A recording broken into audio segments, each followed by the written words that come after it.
It's now 20 minutes after 8. This is Morning Express. Today happens to be the 6th day of September 2016. Time to talk about your money.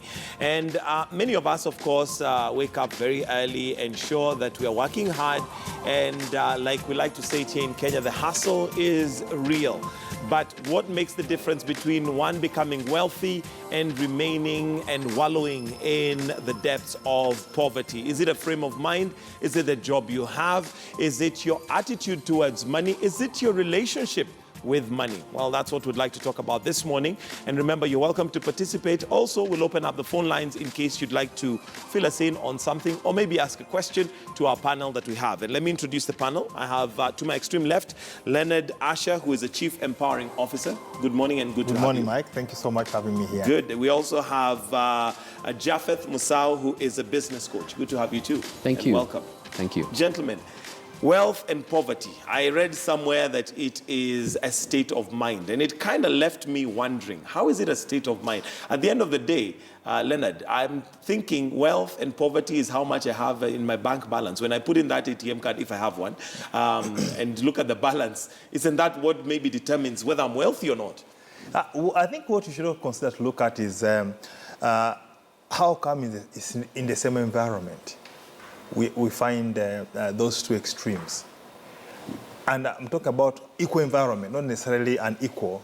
Let's say we have the same employer on the same grade, the same job description, and one person is really in charge of his affairs very well, and another person is extremely in their straits. So we are comparing apples and apples. Mm-hmm. So you find that there's a lot of mindset behind and I like the word you use, relationship with money, the relationship you have with money. You appreciate that there are some people, they have a very bad relationship with money. With money. Even if they get it, something just doesn't add up and the money just goes away. And there are some people who don't even have much money, by the way. They don't earn much in terms of income, but they have a very... But what they do with the little they have. The little they have. Like someone one time said, and I like what he said. He said that there's no small money. We just have small minds. Mm-hmm. You know, we've seen people take some little money, and stretch it and do a lot of things with it. Okay. And we've also seen people with a lot of money in terms of income that they can't even account for it.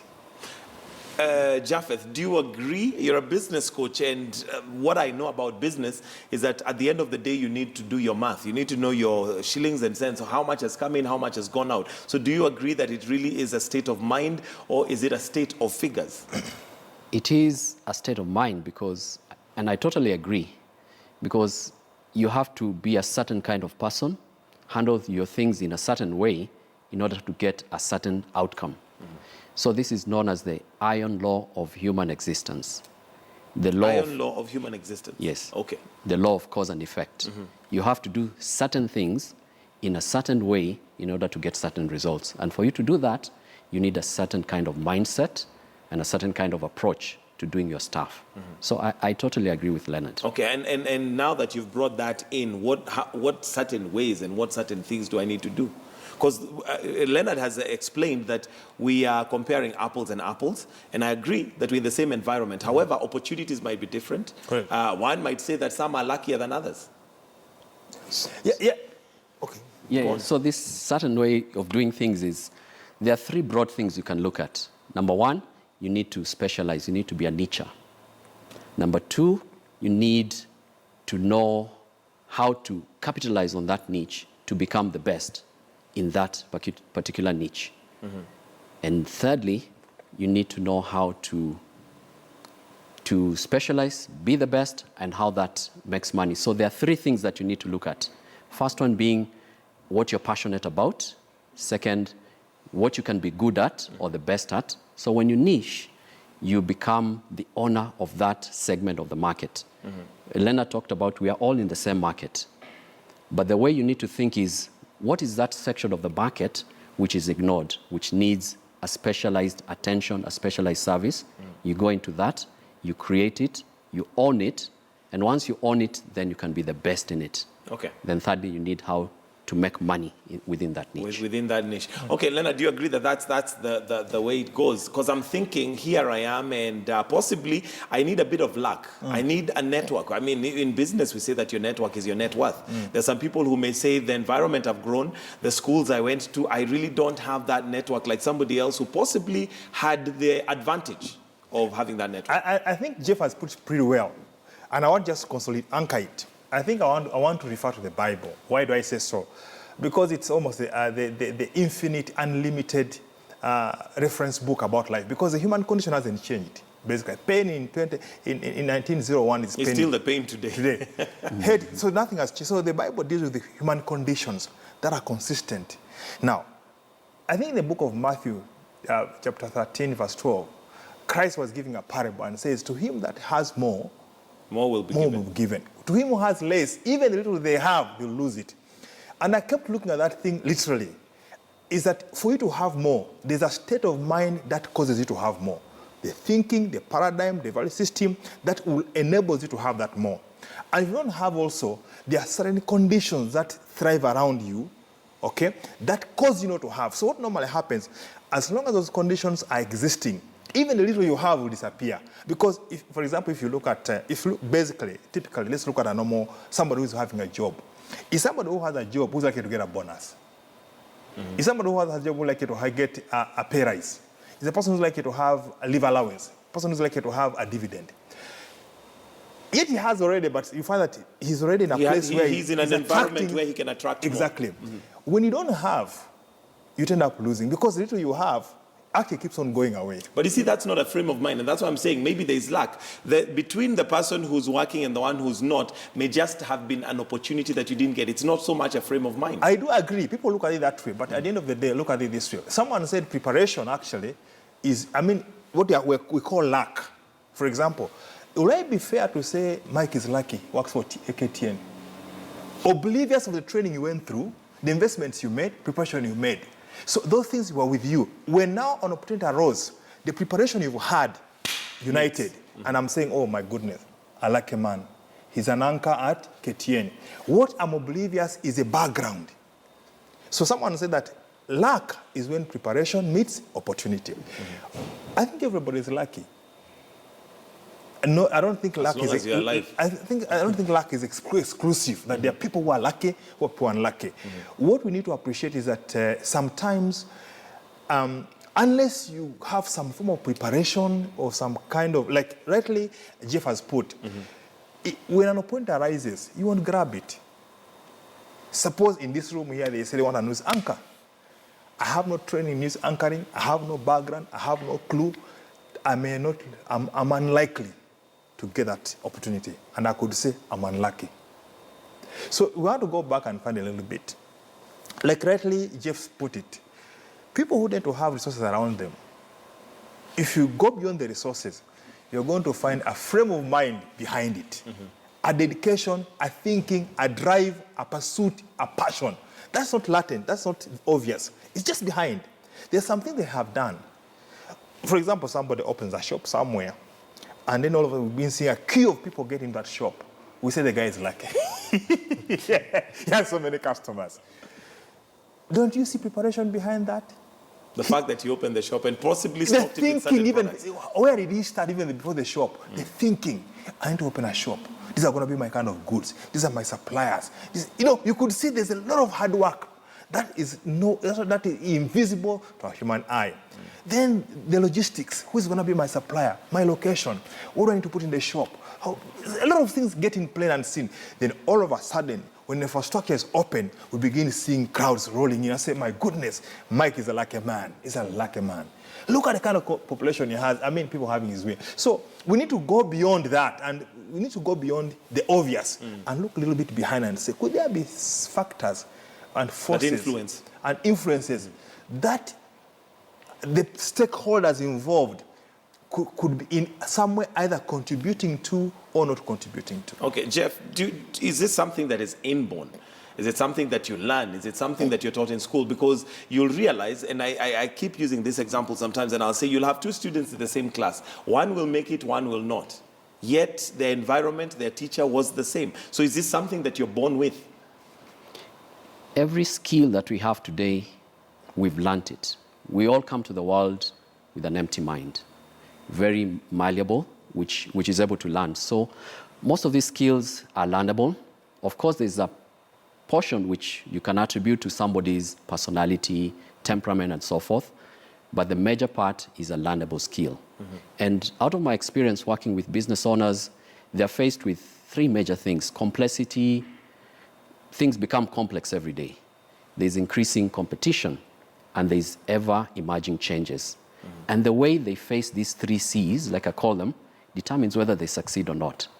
And what makes them face them in a certain way is their frame of mind. Are they opportunity-seeking, or are they just seeing trouble in every corner? So there are two types of people. People that look at opportunities and they see the challenges within the opportunities and they can't move beyond that. Okay. Others are faced with insurmountable challenges and they see the opportunities within those challenges. So it's all a frame of mind. It's a frame of mind, and I'm still on the learning bit because that is where sometimes the difference is. If you read the book Rich Dad, Poor Dad, one of the things that he elaborates, and I know many of us have probably read it, and for those who haven't, I'd recommend that you read it, but you'll realize one of the things he elaborates is the fact that some of the lessons he learned were not learned in school. They were learned through his father. So it's like a mentorship program.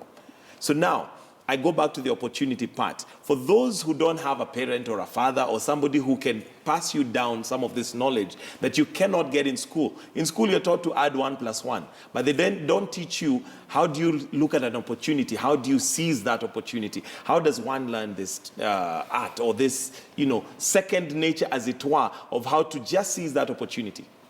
So here comes in mentorship, is to look for somebody who has succeeded in that area. So either you look for a mentor, a coach, somebody who knows the ins and outs of what you want to do, maybe the area of your business or just business in general, because the principles cut across.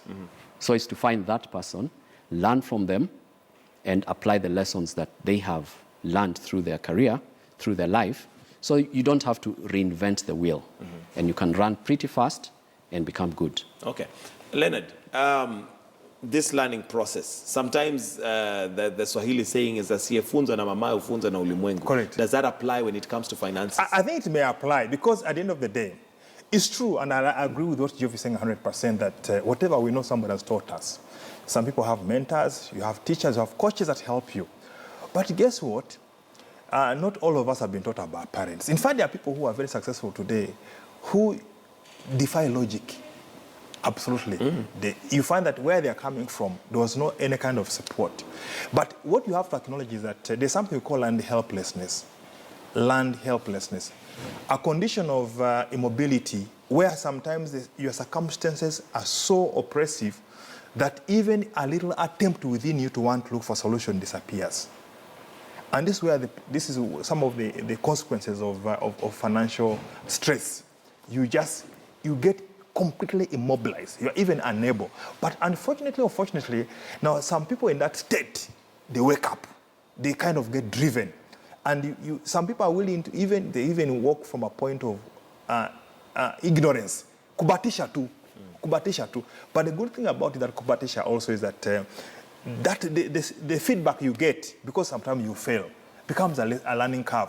But now the challenge is somebody will look at this and say, what can I learn from this? Another person sees nothing. He cannot even think whether what to learn from. He's unable to evaluate. So I could say yes, there could be an element of some people maybe they have an affinity, okay? But if we do that, if we go with that theory, we are going to exclude many people, and then we come to fate. But the truth is that I do believe that there is a degree of responsibility, regardless of the circumstances we find ourselves under, regardless of the situation around us, because we have seen people from both fronts breaking the molds. There are some people who actually don't even deserve, if we're going to pursue that logic, don't deserve to be where they are in the first place. But somehow they've just taken the melons. They've defied all odds. All the odds. But when you go deeper, you're going to find there's a characteristics behind that. You're going to find people who are very curious, like Jeff is saying, very curious indeed. People who don't see, who are able to see, are able to seek for solutions. People who are driven from within. People with the tenacity and fortitude. You can't put them down. That even massive failure, they just say, "I'll just work." We find they have the without from within to rise up and want to go ahead.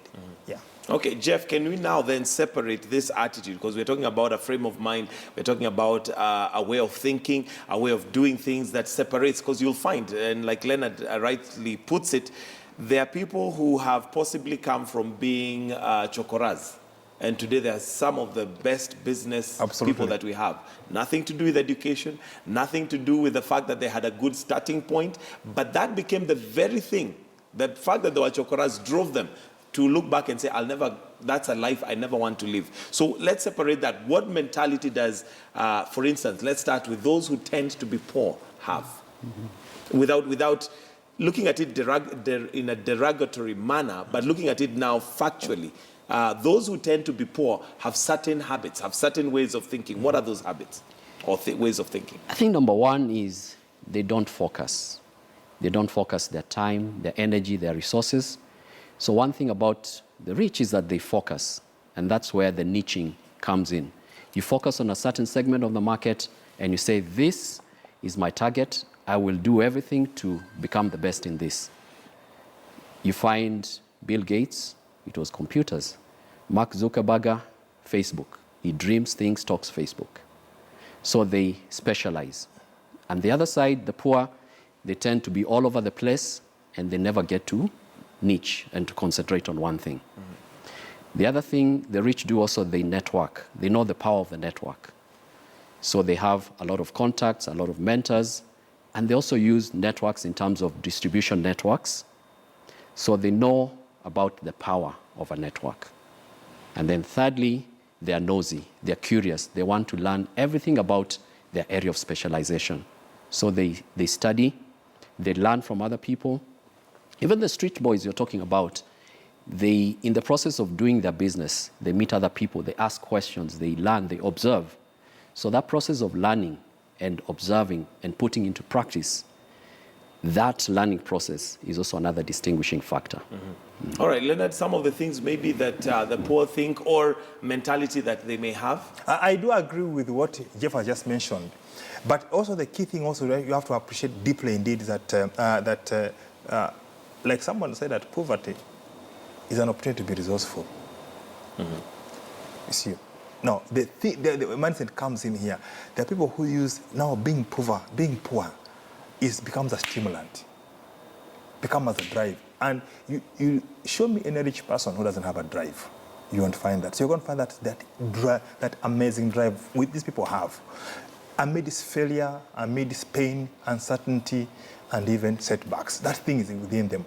But the key thing also is very key that after they are driven, these people also understand money. Really understand money. Like you said, the relationship with money. Understand money. If you look at these people, they are very frugal. They are very judicious. They understand income, expenses, and profit properly. They don't mix up the two. You find that even if their income is low, they are very careful to ensure that the expenses don't eat into the profit. You're going to see, if you walk around just businessmen, in fact, their driving factor is profitability. They'll tell you this one doesn't make sense. This one makes sense. I know what they mean by that. They're saying, I'm not seeing the money here. Now, some of us are blank. We don't know the difference between profit, operating expenses, and income. And when you say that, you don't mean that we don't know how to add, because, I mean, you can still do the math, but knowing here, you're talking about understanding how it works. You see, it's an acumen. It's an acumen. It's not obvious. Because tell me, why would somebody, a startup, somebody who's starting on a loan, why do you go and buy high-end furniture for his office? There's something he's not looking at. There's some logic there that's not adding up. Why would you go and rent an office in a very high-end neighborhood? Maybe to attract the kind of clientele that you want. Maybe the focus that Jeff is talking about, I want to focus on a certain client. Because if I went and got an office, say, in a place where some clientele would not feel comfortable, they would not be attracted to come. To come back to Jeff, now you're breaking the rules now. We talk about organic growth. You see, you can never begin on the top. If you begin on the top, where do you wind up? If you dig a hole, when you're digging, the only thing you begin on top is digging a hole. And where do you wind up? At the bottom. Absolutely. The humility, and that's the thinking behind it. All these people, you know, when the big names come in, we are, because of the media, of course, we are swept by the glamour, the presence, the celebrity status, and we don't want to find out where this guy is coming from. Before the guys talking about like Zuckerberg, like Bill Gates, before they hit the headlines, do we have a clue where they're coming from? For God's sake, a guy like Bill Gates in a garage. No, he's a nobody. He's a no one, struggling, dealing with the fundamentals. And it's been a whole process before the whole thing broke loose. But before he got through, you cannot ignore the fact that he knew it was an expense. He worked within his means, sustained what he had, raised capital, okay, became frugal. In the process, before he built a whole big empire. The mistake we have what we call wannabes. We are quick, we want it here and we want it now. So we want attention. But not, you see, we've not been tested. And the market is very ruthless. In fact, they say the market will discipline you. It's very ruthless. If you're untested and you want to go in the market, you'll be cooked. You must have a CV behind you. They'll ask you, whom have you worked with before? What have you done for them? What is the outcome? And that's a mistake most of us now make. We just want to be in the screen by yesterday. So we've broken all the rules. We get a high-end office. We get a high-end car. We get high-end suits. Then, at the end of the day, we're actually masquerading because we have no fundamentals. When the month end comes, you're having these huge overheads on your head. And inside you begin caving in because now the stock is inside. Inside you, the pressure is brought bear upon you. And before it's all over, you are a statistics. Wow. Jeff, how does one change their frame of mind from having that perception of money? And like Leonard says, you more or less, on the outward, it looks like you have the money. On the inward, you know that you're in debt. How do you change that frame of mind? I think it takes personal study and also mentorship to learn. If you see somebody that is succeeding in business, you learn from them. And like Leonard rightly said, they'll tell you where they came from. They tell you how they progressed. Like Mark Zuckerberg, Dell Computers, they all started in a campus dorm. And they grew progressively, watching that bottom line that Leonard is talking about. So it's to have this frame of mind where you can follow the money trail. So you need to teach yourself how to follow the money trail. What is my income? What are my expenses? And what is my profit? So to train your brain to see the money and to realize that money is not perceived with the physical eyes. That's true. Money is perceived with the mind. Absolutely. To understand how do I see it. What do you mean money is perceived with the mind? Because for me, I'm looking at my wallet, I'm looking at my bank account, I'm looking at if I need this piece of furniture, I need X amount of money, I need cash. That's exactly where Leonard is telling us you get to confuse, because if you look at it as money, it's all money, you're right. But then what kind of money is it? Is it money to cover my overheads? So that's what I'm talking about, to have a very good picture in your mind of how your income statement sits, what is your balance sheet, and how the two relate. So wherever you are, whenever you're sitting, Leonard is telling us you can give a proposal to a seasoned businessman and he'll tell you, I don't think this thing can fly. Absolutely. I can't see the money. So he's not talking about that physical money in the wallet, but when he looks at the profit and loss and the implication to the balance sheet, he tells you, no, this system is leaking. So it's the ability to perceive, to have that ability to read in between the figures. Is that something you learn, that ability? Because it almost feels mysterious. You know, the ability to look at a business plan and think this can work or think this can't. And maybe as you're addressing that, Leonard, we also have people who, for instance, if I put 3 people here and I ask them, what amount of money would you like to make in 5 years? There's some who will talk in billions. Again, being a mind thing. Another one will talk about 100,000, because for them, maybe right now, 100,000 is a lot of money. Another one may even say, if I can just pay my rent, 5,000, I'm good. I'll be very happy. Right. What gives that distinction where one is perceiving and seeing billions, despite the fact that they don't have it? They may not, but all of them might be on the same level at this point in time. What gives that ability to perceive that ridiculous amount and hopefully even challenge? I think that brings me to my pet subject here, the brain. The brain. A neuroscientist. This brain is just an amazing frontier. New research. Just hold it still so that you can zoom on it. Say this is an amazing infrastructure, incredible. One of the best gifts God gave us as human beings. It has over 100 billion neurons, and over trillions of synapses connecting, making permutations, making judgment.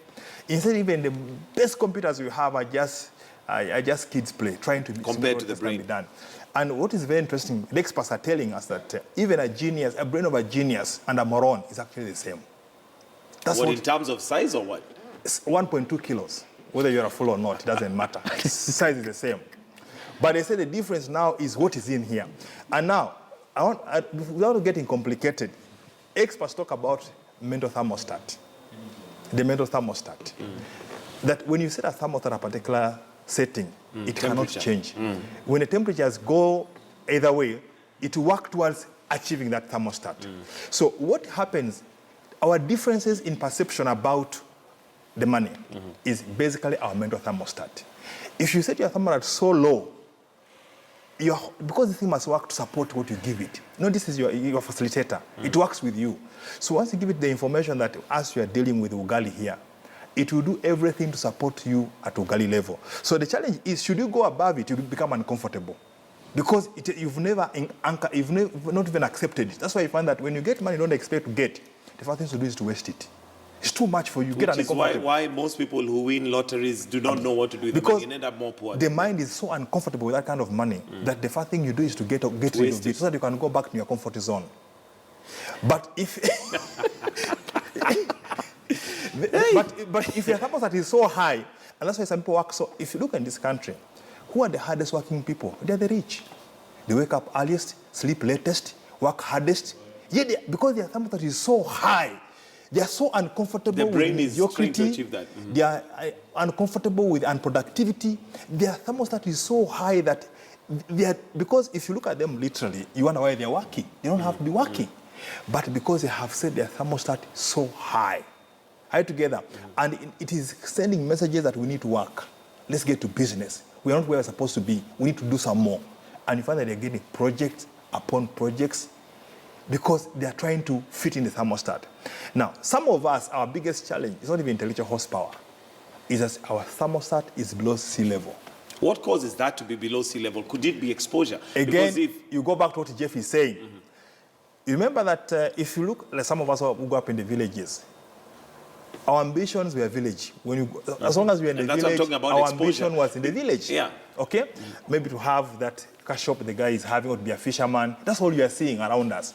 You know, all your ambitions were being defined by the village. But now at the moment you stepped out of the village and came to the city, we saw a skyscraper, we saw a vehicle, we saw a house. Now, that exposure, and that's why you can never deny exposure from raising your mental thermostat. So again, the challenge is our lack of exposure could be playing a very big role in us having very low thermostat. And that's why Jeff is talking about having a mentor, having a teacher, having a coach, having somebody to guide you through the whole process, to expose your mental horizons, to expand them, to enlarge them. The moment those things are perceived and you see them, your ambitions are shot up. So the people who like you mentioned, that don't have ambition, it's not about intellectual horsepower and ability.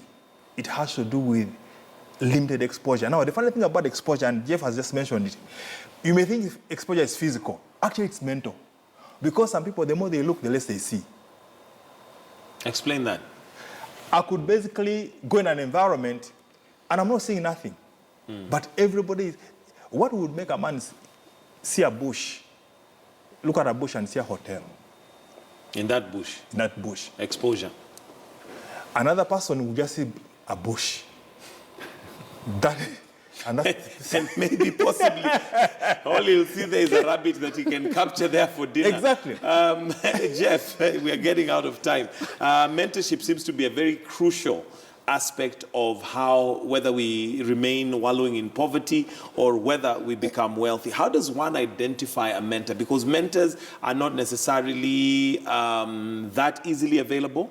You can also get a wrong mentor. And let me give an example. In the country we're living in, we've seen some youngsters who push some very heavy cars, but it's questionable how they got their wealth. That does not necessarily mean they're wealthy. If they could just have a lot of money and exposed to a lot of money, but doesn't mean they're wealthy. How does one identify a good mentor who has gone through the experience that you're talking about, so that now you have the discipline to maintain? I think a good mentor is one that has a good reputation to start with. So you've got to know their background. Do they have a good reputation? Because you're going to take on what they have, their habits, their way of thinking. Then a mentor again has to be somebody empathetic, understands where you are. So they'll not pull you up too fast. They understand where you are, they've been there. And this empathy makes them take you at your pace. So he's not like dragging you, but wants to take you at your pace so that you learn taking in as much as you can. Then also is somebody knowledgeable, widely knowledgeable in that area. I think mentorship plays a very key role. Absolutely. In somebody's outcome. Eventually. Okay. And does one have to have a personal relationship with a mentor, or can you have a mentor who you just follow? Nowadays we have Twitter, we have Instagram. You can just literally follow. Maybe not just on social media, but you follow what they do. That's one aspect of it. But the ultimate is when you now have that relationship and you can ask the deep questions, they can guide you, they can observe certain things that you do that shouldn't be done. And that can only happen when you have that one-on-one relationship. Okay. All right, we are out of time. So Leonard, your closing comments, basically to somebody who's out there and thinking, well, I really would like to move from where I am, from the level I am in terms of my financial status or financial freedom, to the next level. What is it that you would tell them? Then I'll come to your closing comments. Mike, I'll go back to the Bible again. And my pet story that I love so much is the prodigal son. The guy that was in the pigsty. You know, a pigsty symbolically is a messy place, dirty. That's the lowest you can never lower. You can never go and lower. Dining with the pigs. And you know, the pig has a reputation of being the dirtiest animal available. Now, that's a state, a mire. That's a state sometimes financial problems put us into. Now, that story teaches us one thing. That there was a time this guy was even comfortable. We didn't even know was there. You can imagine he was wallowing with the pigs, having dinner with them, fellowshipping he was feeling with them, at home. A good time. He was at home. Then something happens. Say, excuse me, you mean I'm eating with the pigs? It is an awareness that came from with him, that what was comfortable became uncomfortable. All of a sudden, how, I don't know. But and that realization alone, he said, no.